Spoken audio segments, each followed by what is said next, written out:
This Friday, Jamie Lee Curtis and Lindsay Lohan are back to switch things up in Disney's Freakier Friday. Totally, yes. It's an absolute riot, and the only movie that can be described as so much weirder than the last time. What last time? it's the frequel You ready? we've been waiting for. That absolutely slays. What deeply out-of-touch old person came up with that? You did. Wow. Don't miss the comedy event of the summer for all ages. Disney's Freakier Friday, in theaters this Friday. Get tickets now. Rated PG. Parental guidance suggested. This episode is brought to you by the world's first reposado from Tequila Herradura. Made with slow-cooked, hand-harvested agave sealed into oak barrels and aged 11 months. Before being enjoyed in your glass. Experience the world's first reposado. Tequila Herradura. Please drink responsibly. Responsibility.org. Tequila Herradura. 40% alcohol by volume. Imported by Brown-Forman, Louisville, Kentucky. Herradura is a registered trademark. Copyright 2025 Brown-Forman Corporation. It's Wednesday, Addams. I see you're trying to distract yourself from your own banal thoughts. Let me help. Here's a recording thing made of my latest root canal.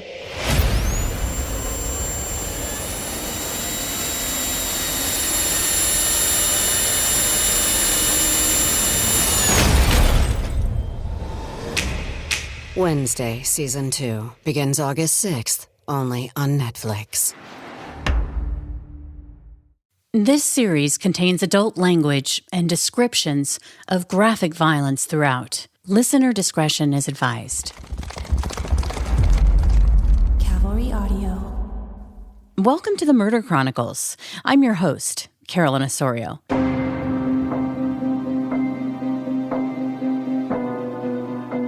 This is my new weekly podcast that follows stories of murder and betrayal from across the country and across the globe. Join me as I investigate the motives and the madness as we attempt to shine a light into the darkness of the human condition. From Cavalry Audio, I'm Carolyn Osorio, and this is the Murder Chronicles. You're listening to Episode 2, Paradise Lost.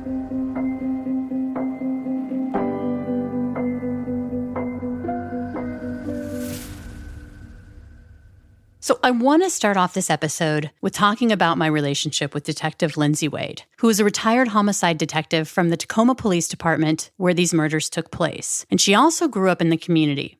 2 years ago, I reached out to her requesting an interview on this case for a Pacific Northwest true crime podcast I was hosting. But back then, timing just wasn't right to schedule an interview. Lindsay was tied up, and soon after, I went to go work on the Shadow Girls podcast. If you haven't already, check out my 10-part series that's a deep dive into the Green River Killer investigation. But here's the serendipitous thing. After wrapping up the Shadow Girls, I started putting together investigations that I wanted to cover for the Murder Chronicles. And at the very top of the list was this case. And right next to it was the name Detective Lindsay Wade. So I reached out to Lindsay for a second time. And 5 minutes after sending her the email, my phone was ringing. It was Lindsay. And she said, "Guess what I'm listening to right now?" It was the Shadow Girls. I mean, that's a huge ego boost, I'm not going to lie. But it was after listening to the Shadow Girls that Lindsay and I connected on a fundamental level. We both had really strong thoughts and feelings about what it was like growing up in a community in the shadow of a really big unsolved murder case when we were kids. For me, it was the Green River Killer case. And for Lindsay, it was this case, the Michelle Welch and Jennifer Bastian murders in 1986.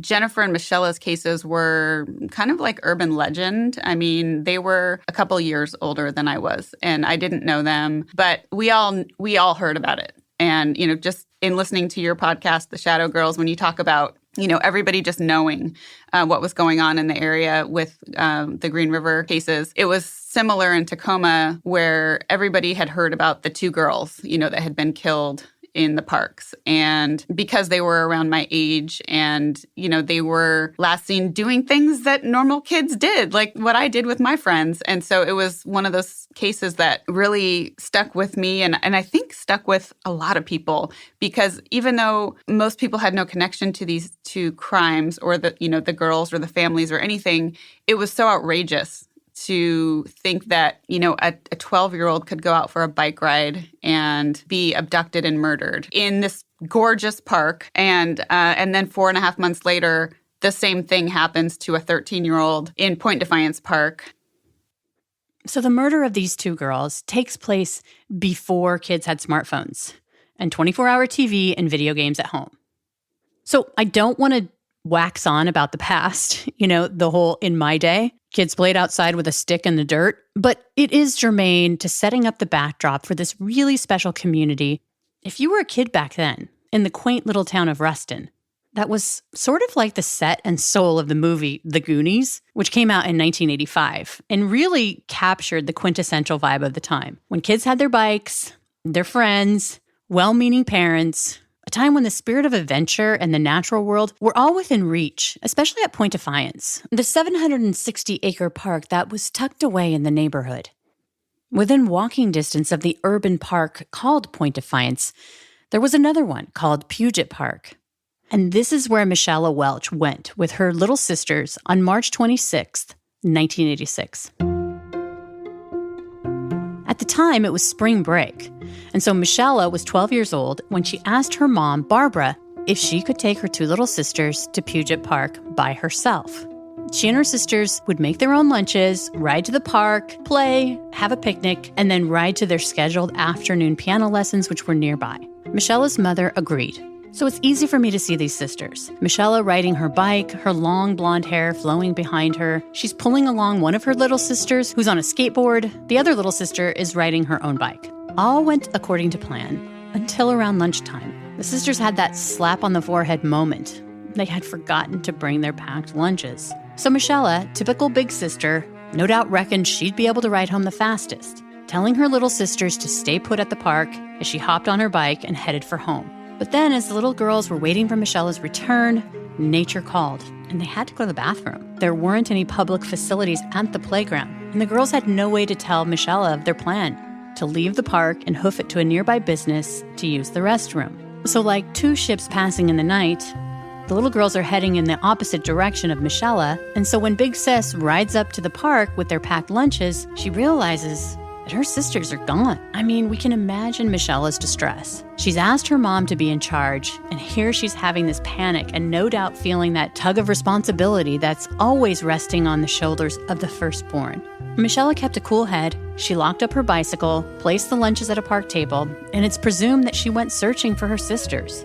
Meantime, when the little sisters get back from their journey to the nearby business to use the restroom, they see Michelle's bike and the packed lunches on the table, but where was Michelle? The little sisters felt something was off. I mean, Michelle would never just walk away. So they left the open park for the woods, shouting their special sister call they used for just such an occasion. They described it as a yoo-hoo. We call it a yoo-hoo, and we yoo-hooed and yoo-hooed, and no. We didn't care. On a primal level, their internal sister frequency, they just felt that Michelle was in danger. And tragically, they were right. Michelle had been taken into the deep, dark woods by an all too real human monster.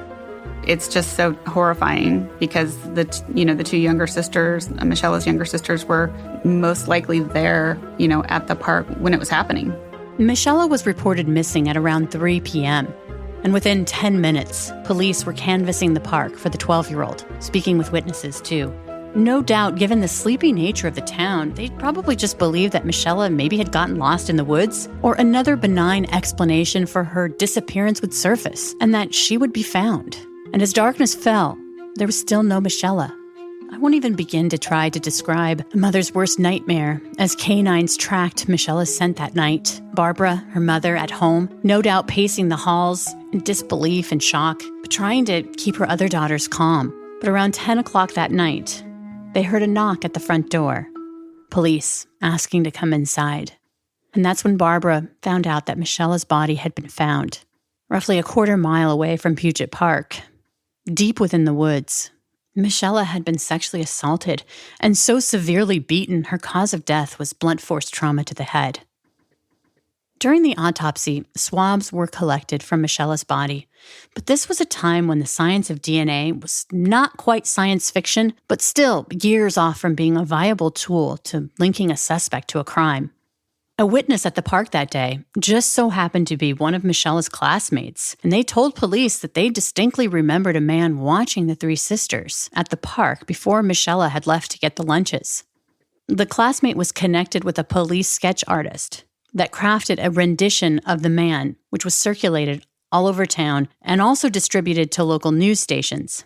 A wave of tips poured in, which included one from a local man named Robert Washburn. There had been a composite sketch that was released in the media, and it was put on the news on Michella's case. And so he called in to the police department as a result of seeing the sketch on the news in May of 1986 and said, I saw a guy that matches the description of this sketch in Point Defiance Park near the rhododendron garden. And he said that he was a jogger jogged at Point Defiance regularly. And, if he saw the guy again, I think he said something about, I'll get the license plate or something like that. Remember this jogger. You'll hear more about him later.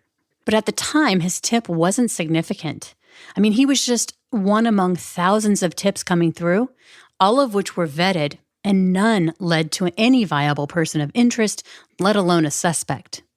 The investigation, of course, continued, but all roads in the case seemed to lead to nothing but apparent dead ends. A natural reaction for the community is to question everything they had just taken for granted before. Who was this killer? Where was this killer?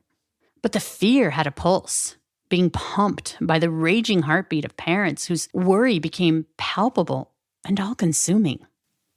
This was considered a very safe area. I would say that the north end of Tacoma would be considered a very, nice end of town, not neighborhoods where you would expect violent crime to occur. So it was really shocking. It was so outrageous to think that, a 12-year-old could go out for a bike ride and be abducted and murdered in this gorgeous park.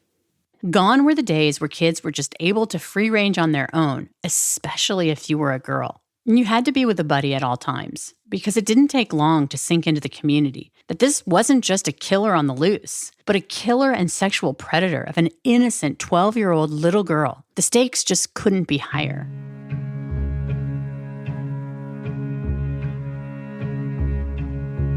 Five months after Michella's murder, 13-year-old Jennifer Bastian and her friend had planned a bike ride together. Jennifer lived in the Point Defiance neighborhood. She was so excited about an upcoming bike tour she had planned.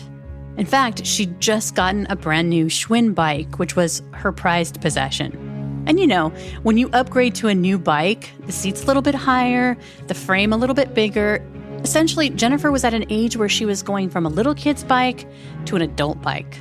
And Jennifer was the type of kid who was determined to master her new bike for the upcoming ride. So Jennifer had made this plan to train to build up her endurance. And that plan included a bike ride with a friend on August 4th around the 5-mile drive that was a paved loop that thread throughout the massive Point Defiance Park. At the last minute, Jennifer's friend had to cancel, but Jennifer still wanted to go.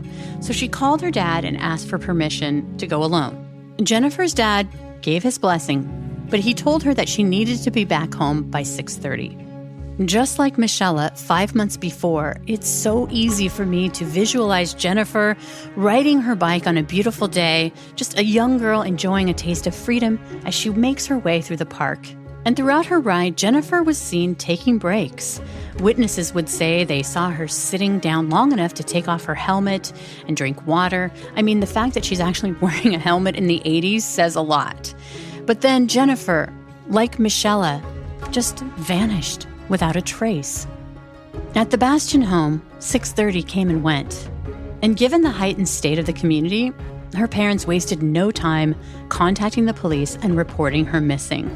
I can tell you that the disappearance of another young girl at a North Tacoma park more than raised an eyebrow. It was full-on panic mode as first responders mobilized immediately to find Jennifer. As the night wore on, flashlights frantically crisscrossed the darkness of the park. But what a job. Remember, the 5-mile drive was within over 700 acres of woods to go through. She could be anywhere. They wouldn't find Jennifer that night as they had Michella.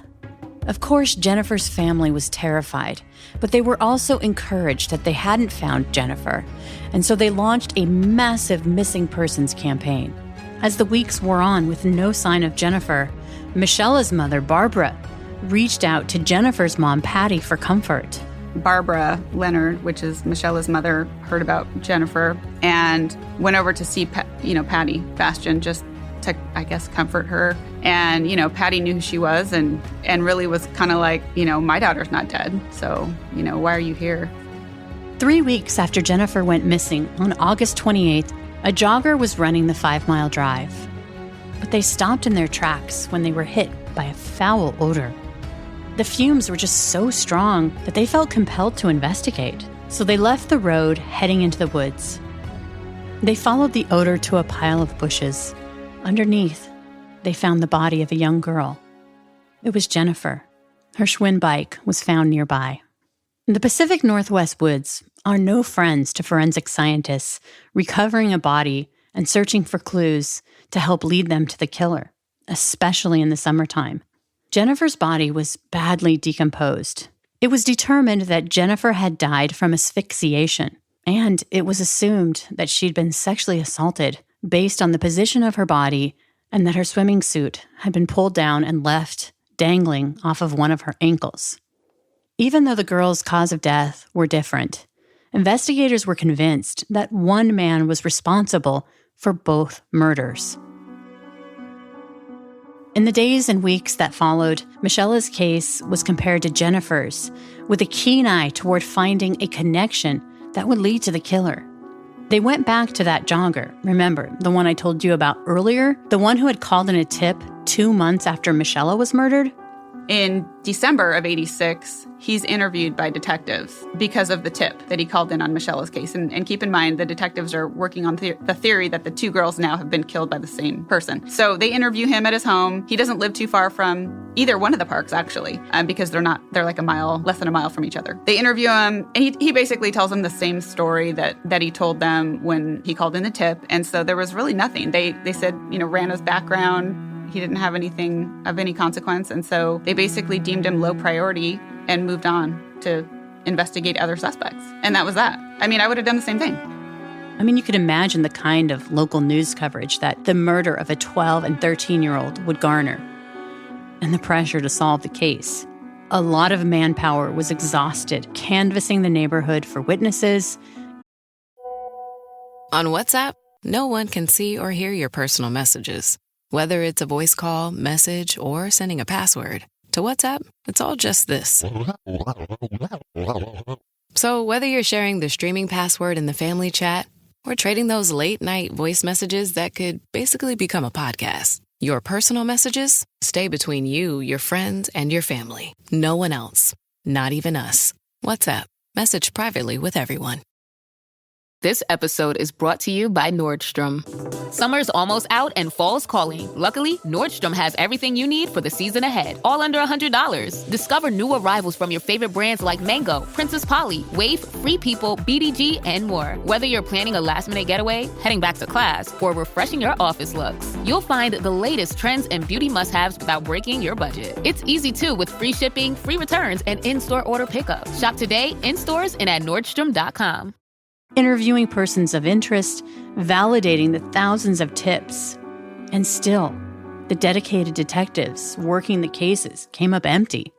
There just weren't any dots that could connect to a killer. It was unfathomable, but both Michela and Jennifer's cases went cold. There was a little girl who never forgot the murders of Michela Welch and Jennifer Bastian. And when she was a teenager, she read Ann Rule's book on Ted Bundy, The Stranger Beside Me, which made an impression because the serial killer grew up very close to her home in North Tacoma. I just remember reading the book, and I was just fascinated. And, part of the fascination that I had was, how could this guy just live amongst all these people and seem so normal? And he was described as being so charismatic, and he really just pulled the wool over everyone's eyes. And so that part was really intriguing to me. So it just stuck with me. And after I read the book, that was kind of it for me. At that point, I knew I wanted to be a detective. And the other part that was really interesting to me was reading about the investigation And I remember reading about Bob Keppel and, scouring the hillside on Taylor Mountain and, looking for bones. And I just thought, I've never heard of this kind of a career. I can't believe this is a job that somebody has, but I want to do it. Lindsay would realize her goal of becoming a homicide detective. And in 2014, she started working cold cases, bringing her passion for the victims and her creativity and thinking outside the box to the table. And we had created a cold case unit in Tacoma in 2009. And at that time, we had about 250 unsolved homicides and long-term missing person cases in Tacoma. And Jennifer and Michelle's cases were certainly the inspiration for creating the cold case unit. So many years had passed from 1986 to 2014. So many fruitless searches and interviews that had thickened the case file but had led them no closer to the killer. Even though the cases were cold, they were still very active in the minds of the community. Few would forget that the killer responsible for both murders had gotten away. The exciting thing about working the unsolved cold cases in 2014 was that the science of DNA was no longer in its infancy. And it was also a time when investigative genetic genealogy was just beginning to get some buzz, which meant the time was ripe to warm up these cold cases. I had a female profiler friend from the FBI who had retired and was working at the National Center for Missing and Exploited Children. She knew about Jennifer and Michelle's cases, and so she said, hey, I think those would be good cases to do a case review at NCMEC. Would you and Jean be willing to fly out here and do a presentation? And so we did a 2-day review. So we did Jennifer's case, one day, and then Michelle's the other day. So what came of that was a recommendation by some of the forensic experts there to go back and reevaluate the forensic evidence and reevaluate the evidence that had been collected in Jennifer's case. As a result of those recommendations, Lindsay's cold case partner, Detective Jean Miller, sent Jennifer's swimming suit to the crime lab for DNA testing. In 2006, swabs from Michelle's autopsy had been sent to the crime lab for DNA testing, and they were able to get a profile on the killer. But there weren't any hits in CODIS, which is law enforcement's national database of suspect DNA. But nothing from Jennifer had ever been sent. Actually, he submitted it with the intention of getting her DNA profile from the swimsuit because we did not have a reference sample from her. And what he got back was a suspect DNA profile from the swimsuit, which was, it was a big shock. I think the thought process from the original detectives was because her swimsuit, when she was found, was pulled down around her ankle, that the sexual assault had occurred after the clothing had been removed. Well, we don't really know what happened. And so there was semen on her swimsuit that was identified. So that was entered into CODIS, and it also did not match anybody in the database, and it didn't match the suspect in the Michelle Welch case, which for 28 years, everyone thought it was the same suspect who had killed both girls. This revelation was a game changer. They thought they'd been looking for one killer throughout the entire investigation. It was unbelievable. For those that are not familiar with the two cases, these are two little blonde-haired, blue-eyed girls, 12 and 13 years old, who went missing and were killed 4.5 months apart from each other in the same area of Tacoma, both in parks, both had been riding bikes, both were abducted and then later found in remote areas of these two separate parks.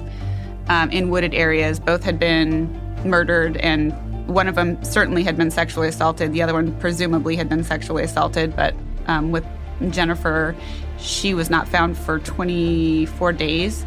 So, she was pretty badly decomposed by the time she was found. And so, they could not tell a lot about what happened to her. But just based on the positioning of her body and her swimsuit and everything, it was pretty clear she'd been sexually assaulted. So given all of those things, it was hard to believe that you would have two completely independent offenders that could commit two different crimes that were so similar to each other. We didn't have any other crimes in Tacoma that were even remotely similar. And so it just made sense that it was the same person. And we didn't have any scientific reason to believe that they weren't related until we got that DNA profile back from the swimsuit. And that told us we had two different people that we were looking for.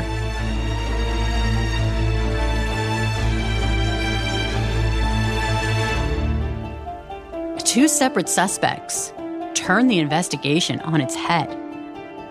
It meant that everything that they thought that they knew about the cases would have to be revisited.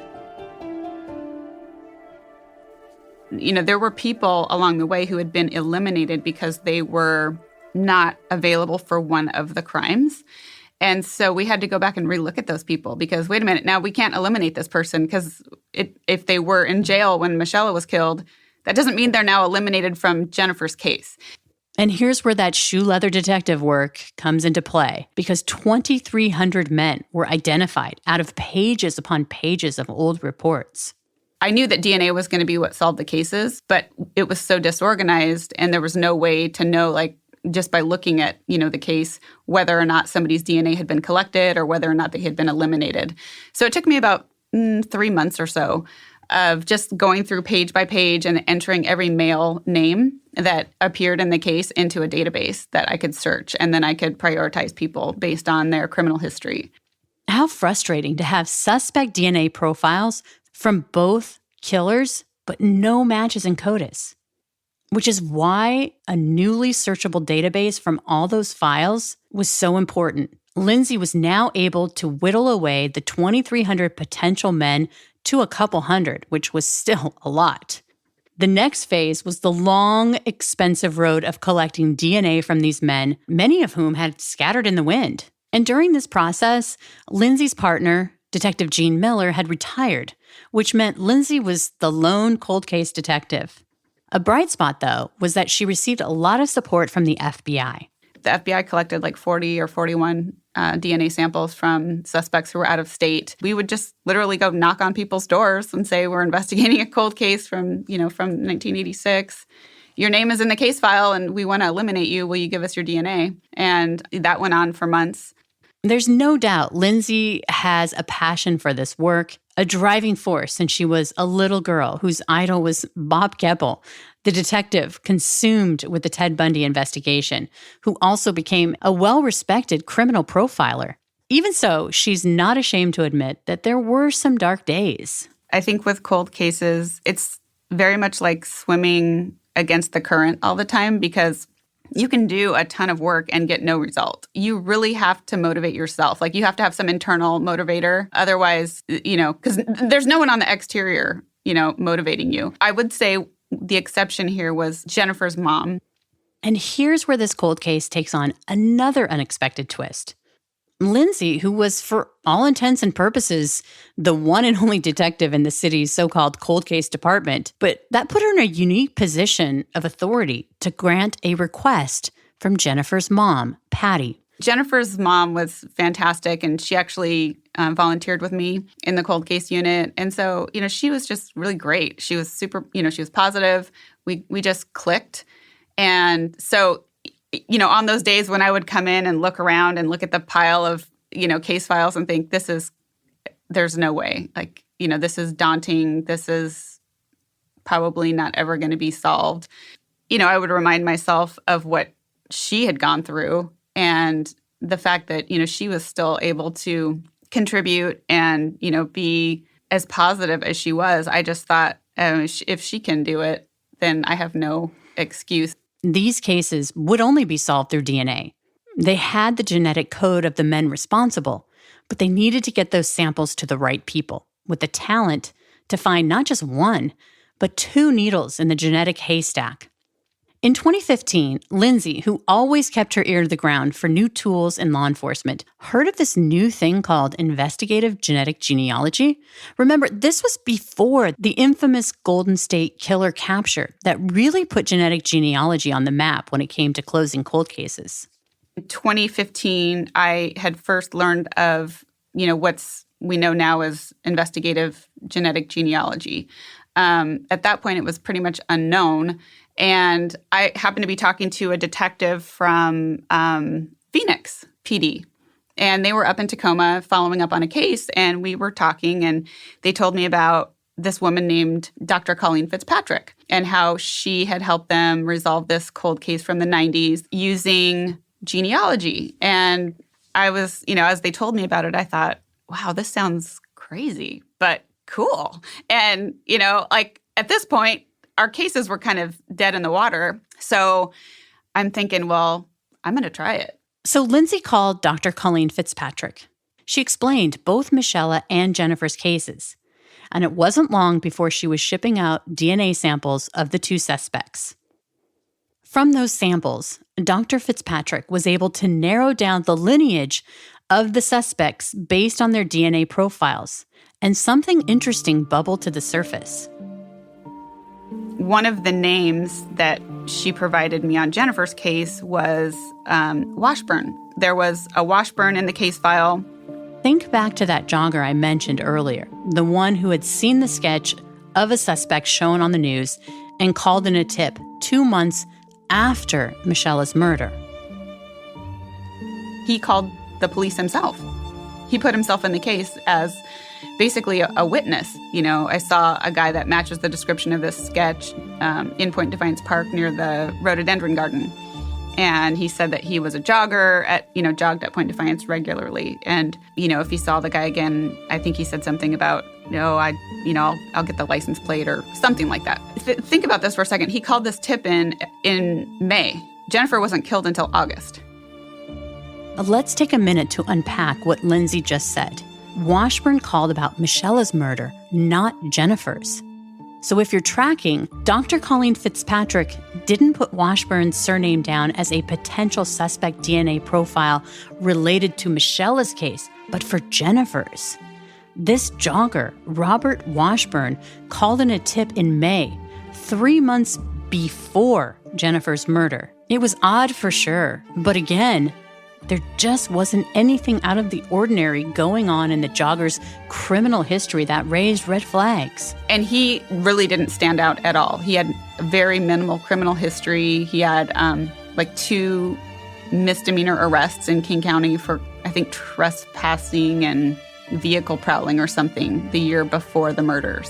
So, based on the criminal history, of course, I had been trained, and through my own investigative experience, I had seen guys that commit horrendous, sexually motivated crimes like this. They usually have, a documented past of committing similar crimes. Right. The ramping up theory. Yeah. So that was what I was looking for. I was looking for guys that had, they were either registered sex offenders or they had been convicted or arrested for sex offenses that, had some sort of predatory, whether it was a stranger or, something that was unique. And I didn't see that in this guy at all. Even so, the jogger's name was added to the list of persons of interest who would be asked for a voluntary DNA sample. Dr. Colleen Fitzpatrick would also provide surnames that came up in her genetic genealogy research related to Michelle's case, and Lindsay cross-referenced those names in her database, but nothing came of it. It would take around 9 months to collect the DNA samples, which Lindsay would then painstakingly package up and send the samples to the lab with her fingers crossed. It's not a fast process, but they were all, first 100 were eliminated. So then I didn't have any money left to send anything to a private lab, so I had to start sending the samples to the state lab for testing. But as you well know, the State Patrol Crime Lab is way backed up with their regular cases. Right. This is a 31-year-old cold case at this point. Not exactly a high priority. So it was basically like, we'll get to it when we get to it. Or the next group of samples, I had sent 20 out, and that's the max that they wanted at a time was 20 samples. Mm-hmm. And so I waited, I don't know, maybe 5-6 months, something like that. And then got a report back saying they're all eliminated from both cases.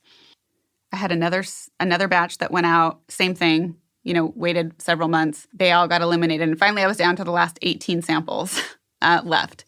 And by that point, looking over the list of names, I wasn't excited about anybody on the list. Everybody that I was excited about had already been eliminated. Who could blame Lindsay? After 21 years on the force, maybe it was time to do something different. Lindsay will say that detective work is in her DNA, but trying to crack these cold cases really had begun to take an emotional toll. So I had been in homicide for 10 years, and I had been on call for 14 years. And when you're on call, when you're up on rotation, that means you get called out in the middle of the night, on your weekend, whenever, shooting, stabbing, homicide, stranger rape, officer-involved shooting, whatever it is. And you could be out for 8 hours, you could be out for 3 days. And that gets old. Yeah. Yeah. Especially when you have your own, you still have your own cases to work. And so I was tired. Making the decision to leave her cold case work was one of the toughest calls she's ever made. And she couldn't help but feel she was abandoning Jennifer's mom, Patty. One of the hardest parts about leaving was telling Jennifer's mom. I can't even. What did you do? How did you do it? She was so great. I mean, she was just so supportive. But it was hard. And my last day at the department, I remember I turned in all my stuff, and it was super emotional. I mean, it was just like, am I making the right decision? I'm getting emotional right now watching you, because it's almost like a mother-daughter relationship at this point, because you're around the same age as her daughter. Yeah. And she's like an adoptive mom at this point to me. Yeah. But so it was really hard. And I remember I have to turn in my gun, my car, all my stuff. And my sergeant drove me home. And I remember, just making it, he just got out of the house, shut the door, and I was like, oh, okay. And I just, just kind of lost it. Yeah. And I remember I went over to my mom's house, and I couldn't even really. Una silla de masajes puede parecer extravagante. 8 configuraciones diferentes, intensidad ajustable, además es calefaccionado. Y se siente tan bien. Sí, una silla de masajes puede parecer extravagante. Y 2, bueno, aún más. Pero cuando esas sillas de masajes vienen con un auto, se vuelven bastante prácticas. El nuevo Volkswagen Tiguan 2025 con funciones premium como los asientos delanteros con masaje disponibles. Solo parece extravagante. It's back to school season, and Clorox is donating 2 million disinfecting wipes to classrooms across America. Because back to school means things can get a little bit messy. Just ask second grade teacher Mr. Torres. Put me and just one Clorox wipe on a team, we can take on crayon smudges, sticky fingerprints on every surface, sneezes on the door handle, juice box explosion by the sink, snack crumbs, and don't even get me started on the bathroom passes. Clorox disinfecting wipes. Teacher's #1 wipe. Think about it. Bathroom passes. Clean feels good. Based on unit sales data. Talk. I mean, I was just a mess. And I remember telling her, my biggest regret is not solving, the Bastian and Welch cases. And I just feel like I let the families down. I'm sure it's no surprise to anyone that one of the last tasks that Lindsay completed before she hung up her hat was to send out the final batch of 18 DNA samples to the crime lab that had been collected from all those men. And yet, how fickle is fate? When after working the cases for years, and just a few weeks after Lindsay retired, when out of the blue she receives the "Are you sitting down?" call that she'll never forget. I answered my phone, and he said, "Are you sitting down?" And I'm like, oh my gosh, that's never a good way to start a conversation. Yes, I'm sitting down. And he goes, "There's a match on Jennifer Bastian." And so, at that point, it was just sort of like a whirlwind.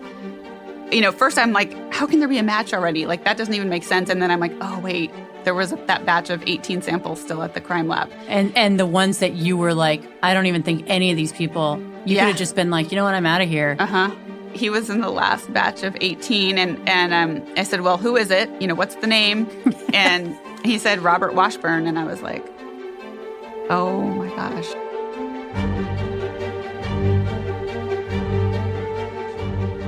The reality is that Lindsay's chair in the cold case unit was still warm when her replacement sat down. He was going through some correspondence when he sliced open an envelope and read the report from the crime lab with the news that Lindsay had waited years for. And as the former cold case detective of one, she was the only one who had institutional knowledge of the case. Even if they hadn't needed her, can you even imagine the army they would have needed to hold her back from resolving this case for the Bastian family? On May 8th, 2018, roughly 32 years since Robert Washburn, a.k.a. the Jogger, had called in that tip regarding the Michelle Welch investigation. His DNA matched the sample collected from Jennifer Bastian's swimming suit. And the question on everybody's mind was, where the hell was Robert Washburn? Is he still alive? Did he move? I mean, he gave a voluntary DNA sample to the FBI somewhere in Illinois. And we didn't know where he was. And so, the first order of business was like, somebody needs to get eyes on this guy, because what did he do after he gave his DNA sample? Apparently, he was still living in the same apartment where detectives had collected his voluntary DNA sample over a year earlier. Washburn had been the full-time caregiver for his adult daughter, who was nonverbal and severely disabled. On May 9th, 5 Tacoma detectives flew out to Illinois, and they arrested Washburn. Lindsay opted to stay behind because she wanted to be the one to tell Patty, Jennifer's mom, at long last, that man who had brutalized and murdered her daughter was behind bars. Just knocked on her door, 7 a.m, woke her up, and, I had planned to say something that made some sense, or, yeah. I mean, we barely got inside the house, and I told her, we got him. And, and then, she was kind of just standing there, and she kind of faltered a little bit. And then we just hugged. And after so many years of hunting him down, of course, Lindsay was anxious to grill Washburn to get the truth of what happened to Jennifer and why. Well, that's the thing when you think about it. I mean, this is a guy who calls in a tip, puts himself in the case, basically inserts himself into the investigation, and he does it 3 months before he actually commits the murder. I mean, what kind of forethought and planning is that? So I don't know if he got excited by Michela's case. I mean, based on what he did to Jennifer, I think there's probably a pretty good chance that he certainly followed Michela's case and probably was excited by it. And then did he, think, well, that would be a good idea, or maybe the park is a good idea to go, find a victim. I don't know. I mean, he never talked, so we don't really know believe me, we really had hoped to sit down and have a conversation with him. I was so curious, so I asked Lindsay why she thought Washburn gave up his DNA voluntarily when the FBI came knocking at his door. I mean, obviously he knew full well he was the killer. Lindsay says since he never talked, we'll never know for sure. But she believes that Washburn gave up his DNA because he was betting that law enforcement would compare his sample to the suspect's sample in Michela's case, not Jennifer's. And there's something sort of ominous that we haven't talked about yet, which is the fact that there were several men who actually refused to give a voluntary sample. At the time, they just didn't have the manpower to put detectives on them to collect a surreptitious sample, which begs the question, if Washburn hadn't voluntarily given his sample but had refused, would they have ever gone back to get a surreptitious sample? Lindsay says it's a coin toss. Because we had so many people that refused. Like I said, we probably had a dozen or so that refused. Would we have circled back to him eventually? Probably. But you never know. You never know. Robert Washburn would ultimately end up pleading guilty. He was sentenced to 26 and a half years. The Bastian family was satisfied with that result, and they preferred the guilty plea as opposed to trial, of course. Like, who wants to sit through that? Somebody like him, he did have family, and so do you want your family to hear the gory details of what you did and hear what a monster you are? Mm-hmm. Because that would happen if it went to trial. It's no surprise that at Washburn's sentencing, he couldn't bring himself to look at Jennifer's family as they gave their victim impact speeches. The next to address the court will be Jenny's mother, Patty Bastian. For us, normalcy disappeared on August 4th, the day you decided Washburn would be a good day to savagely murder our 13-year-old girl. Thanks to the court here, today, justice for Jenny will be done. And what about justice for Michela? I mean, can you imagine the complicated series of emotions that her family had to work through? On the one hand, I'm sure they were overjoyed for Jennifer's family to have some justice after so many years for Jennifer. But what about their girl, Michela? Incredibly, they wouldn't have to wait long. A couple months after getting a DNA hit on Robert Washburn, the DNA sample that had been collected in Michela Welch's case finally revealed a suspect. So if you'll recall, Dr. Colleen Fitzpatrick's genetic genealogy work netted the Washburn surname. But none of the surnames worked out for Michela's case. They would come to find out that there were some non-paternal issues that complicated that search. But Lindsay, always with her ear to the ground, had heard about a genetic genealogist, Dr. Barbara Ray Venter. And if you're a true crime fan, that name will probably sound familiar to you because of her work on helping to identify the Golden State Killer. But back in 2017, before the Golden State Killer was identified, Lindsay had heard about her groundbreaking work. And a couple of years before she retired, Lindsay had the foresight to reach out. So I'm gonna nutshell a complicated chain of events, but basically, in 2018, the DNA of Michela's killer was uploaded into GEDmatch. So GEDmatch is a genetic genealogy database that the public can use to upload their DNA data into. GEDmatch has also become a tool for genetic genealogists to use to find familial connections to match an unknown profile to a family member within GEDmatch. After a connection is made, a family tree is built, and then genetic genealogists utilize social media accounts and death and birth records to get closer to the identity of the killer.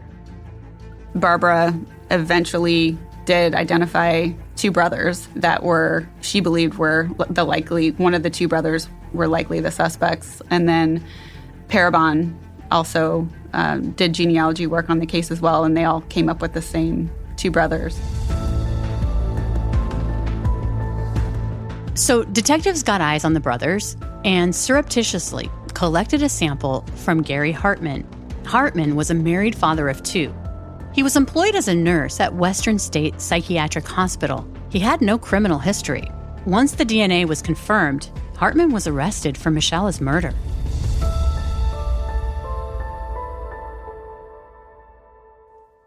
Hartman pleaded guilty a couple of months ago at a bench trial. Lindsay was there to support Michela's family. She says that Michela's mother's words were really tough to hear. For over 35 years, I have wept in lonely silence. She was a beautiful, precious child who loved life. As were Michela's sisters. As a 9-year-old girl, to think that someone in this world sexually assaulted and killed my sister, and then to grow up with that thought in the back of my mind all the time has had a very heavy impact on my life. But Lindsay says she was glad to see the case through and that finally justice would prevail. And it was just so heartbreaking to hear her mom and her sisters get up there and talk about, just how it had affected them. And then Hartman was in the courtroom and he was bawling, like sobbing. I've never seen anything like it. I've been to, I don't even know how many sentencings I've been to. It was like, I'm sorry. And I'm so sorry. And God knows I'm so sorry. And that doesn't help.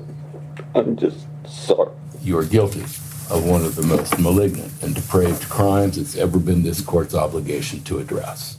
Of course, there will never be closure for the families or the community, but Lindsay believes there is a sense of relief that comes with knowing that the men responsible for these crimes are no longer living amongst us. Yeah, I mean, I think the two cases were kind of a dark cloud over Tacoma. There was, like I said earlier, it was sort of like urban legend and just one of those stains on Tacoma. And so I think the solving of the two cases really was, I mean, I hate to say it was, it aided in healing, but, I think it did give the residents of Tacoma and surrounding areas some sense of resolution. I mean, I hate the word closure, so I'll never say that, but just like a sense of resolution, like, okay, this guy isn't wandering around. I mean, I know I had people that reached out to me on Facebook and, people I haven't talked to in decades that I knew from as a kid that reached out and were like, hey, I'm just so happy to hear that, these cases are finally solved. Like, it had such a huge impact on me as a kid. And this is why my parents never let me ride my bike. And, this is why we had to use the buddy system. And, it's like, yeah, I mean, it affected so many people. It was, it had a ripple effect. But Lindsay's work with Patty, Jennifer's mom, wasn't over. The dynamic duo worked together to compel state lawmakers to pass the Jennifer and Michela's bill. Their goal was to expand DNA collection from convicted sex offenders and ensuring that their profiles get uploaded into the National Registry. The Jennifer and Michelle bill was signed into law in 2019. Having as many tools to help keep children safe in the name of Michelle and Jennifer is a fitting tribute. I mean, if you read any of the studies, like the Washington State study, the child abduction murder study, which, only evaluated cases that were solved, those offenders, most of the time, they said the reason they chose the victim that they chose was pure opportunity. Mm-hmm. And, it was the wrong place, wrong time for the victim. And I believe that's what happened in this situation as well.